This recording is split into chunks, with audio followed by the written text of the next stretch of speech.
Keyboard, I believe, works with the Switch when you have it in dock mode. Otherwise, you need a little adapter to go USB-C type A input.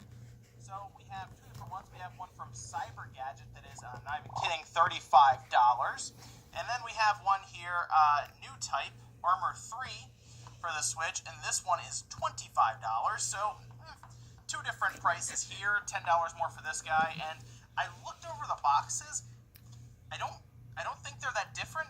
You might think, because of course these are set up so that the Joy-Con controllers will slide into the sides, that they are wireless in some way, and they're not. They are wired completely, and it seems like they're basically just keyboards with slots on the sides. But I figure we'll open up and we'll find out for ourselves. I also have the Switch, and I have an adapter so we can use it in handheld mode rather than dock mode. Most people who use keyboards will just plug the USB input or the USB cable, of course, into the input on the side of the dock, but we're just going to go from the USB-C on the bottom of the Switch to USB Type A input, and that's how we'll kind of use it here in handheld mode, just for this. So I guess we'll start with the more expensive one. This is the Cyber Switch, and it had a lot of tape on it. It actually got here pretty quick as well because it did ship from Amazon, so Prime shipping. I got here in like a day or two, and everything on it is in Japanese, so it is basically an imported accessory for the Switch.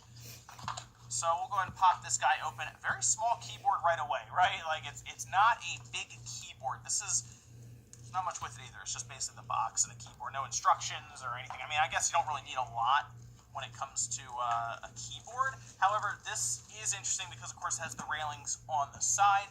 And I have a feeling there's no actual communication going on between the keyboard and the Joy-Con controllers, which is a shame because I'm looking at it now and there does not appear to be anything like down here. Like there's no like connection or anything. So I have, of course, some Joy-Con controllers. So let's see how these things actually look when they're connected and how they feel. I mean, they click in well. I mean, they have slight movement that you can see there, but you hear it really click. It grips it well, so that's good. I guess at this point I basically have that, it has a little window there, of course, for it as well. I guess I kind of feel like I have that GameCube keyboard. If you know what I'm talking about, there was a GameCube controller that was, it was really funny. It was a massive keyboard that looked very similar to this with analog sticks on the side and everything. It's almost flush on the bottom, and I guess, can you lay it down? No, see, this actually gets in the way. So the padding on the back is not deep enough, so you can't actually like set it down because these will rub on the bottom. So this would be something you would hold the entire way, unless you need to type, I guess, because I can't quite reach. I mean, it's hard to do that, so I guess you put it down, type some stuff out, and then you would pick this back up, and of course it is wired. Again, no communications going on between the two Joy-Con controllers and the keyboard, it appears. Ooh, that cord, okay. So the cord isn't super long. I would say that is, I'm going to say it's 5 feet, and that might be generous. So it's like a 5-foot cable. I think it is really funny, though, to be holding a keyboard like this, just like, I mean, it looks like from the back, if you don't have this cable, it looks like you're holding a Switch almost, but it's the keyboard. I think that's kind of funny. Again, this is $35, and I think the only benefit from what I see here is that it holds your Joy-Con controllers. However, you would still put your Joy-Con controllers, I guess, down technically to then type. So there's not like that I can see a massive advantage from having this keyboard as opposed to just a regular one.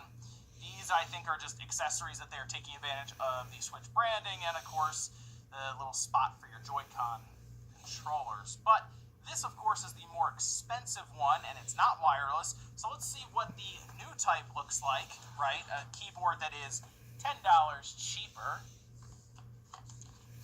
Also has the same ability to hold your Joy-Con controllers on there and plugs in through USB. Also says it works with PlayStation 4, PC, and Mac, and the reason for that is, yes, because it's basically just a USB keyboard. Wow, okay.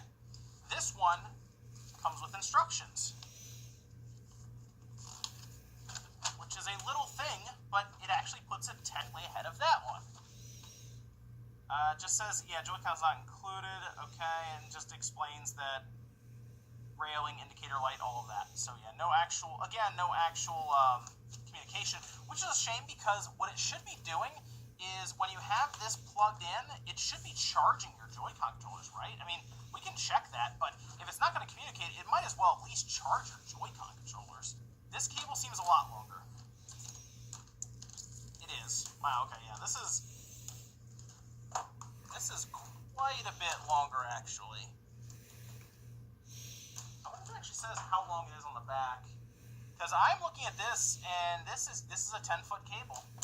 This is legitimately twice as long as